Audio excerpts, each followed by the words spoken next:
নমস্কার, আমার ব্লগে সকলকে জানাই অনেক অনেক স্বাগত। আসলে বেশ কিছুদিন আমি ব্লগ পোস্ট করতে পারিনি। তার অবশ্য বেশ কিছু কারণ ছিল, যদিও সব কিছুর জন্য আমি তোমাদের কাছে ক্ষমা প্রার্থী। আজকে একটা বিশেষ দিন। আমাদের বাড়িতে আমার লিটি দিদিকে আজকে আইবুড়ো ভাত খাওয়ানো। যেহেতু সামনেই ওর বিয়ে, তাই আমাদের বাড়ি থেকে আজ ওকে আইবুড়ো ভাত খাওয়ানো হবে। তার জন্যই ছোটোখাটো আয়োজন করা হয়েছিল আর কি। সকাল সকাল ওই জন্য স্নান সেরে ঠাকুর পুজো সেরে নিয়ে তারপর অন্যান্য সমস্ত কাজে আমার মা ব্যস্ত হয়ে পড়েছিল। তবে আমার শরীরটা সেই দিন একটু খারাপই ছিল। নমস্কার সকলকে। আজকের দিনটা একটু অন্যরকমভাবে স্টার্ট করছি। আজকে বেসিক্যালি আমার লিটি দিদির আমাদের বাড়িতে আইবুড়ো ভাত। তো এখন সন্ধে নয়, রাতই হয়ে গেছে, কারণ বেশ গরম, তাই সকালবেলা আমরা কোনো রকম আয়োজন রাখিনি। এখন সবাই এসেছে, আমরা এখন গল্পগুজব করছি। এই যে এটা হলো আমার পিকা, মানে লিটি দিদির মা, আমার ছোট পিসি। সম্পর্কে লিটি দিদি আমার ছোট পিসির মেয়ে হয়। ওরই সামনে বিয়ে।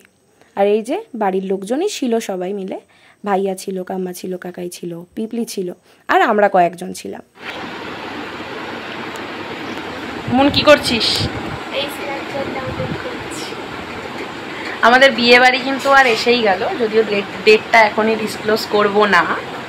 ওটা ভিডিওতে, আপকামিং ভিডিওতে দেখতে পাবে তোমরা সবাই। তো এখন বেশ কিছুটা রাত হয়ে গেছে, সবাই এখনো এসে উপস্থিত হয়নি, এখন প্রিপারেশন চলছে আর কি। এছাড়াও সেদিন আর্য আর আমার গোদা ভাই আর ছোটো কাম্মাও ছিল। রাতের জন্য কিন্তু অনেক রকম আয়োজন করা হয়েছিল খাবারের।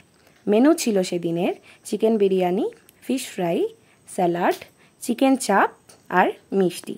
সব খাবার অবশ্যই লিটি দিদি কমপ্লিট করতে পারেনি, একদম সাজিয়ে গুছিয়ে দেওয়া হলেও খুবই অল্প খেয়েছিল ও। সত্যি বলতে কি বিরিয়ানিটাই কমপ্লিট করেছিল, বাকিগুলোতেও সেভাবে হাত লাগাতেই পারেনি।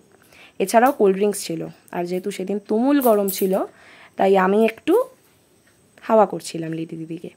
যাই হোক, তারপর একে একে সকলেই মিলেই খেতে বসে গেল। মন, পিপলি ওরা বসলো, আর তারপর আমরা খেতে বসে গেছিলাম।